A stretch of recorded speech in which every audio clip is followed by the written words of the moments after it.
Hello everyone, good morning. Ayan, nandito na naman tayo sa pagluluto. Ako tutulong sa kanila dahil may birthday 50. Ayan, patulungan ko muna yung nagluluto dito. Ayan. Yung aming cook na si Father Jerry nagluluto ng karderita.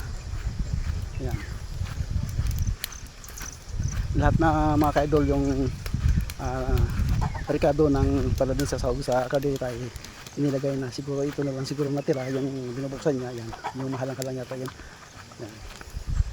Para pag naluto na napasarap na yan mga kaidol. Ayaw. Tingin pa lang mga kaidol. Yan. Lalo kapag luto na yan.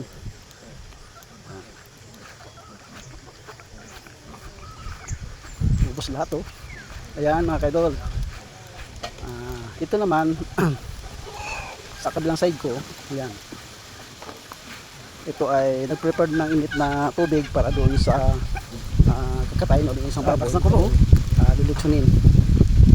Yan. Tsaka ito ngayon mga kaidol, magpapakulo kami ng nilagang bulalo, baka para doon sa manginginom yan mga kaidol. Ayan pa yung humba lulutuin mamaya. Isasalang din mamaya mga kaidol.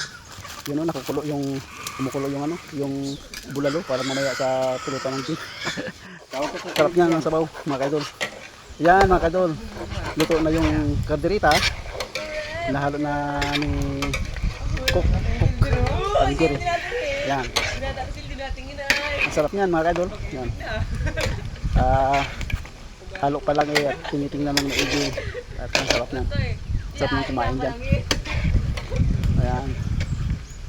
Yun, inasabi na namin mga kadol yung paghumba. Dito na lang mga kadol, bye!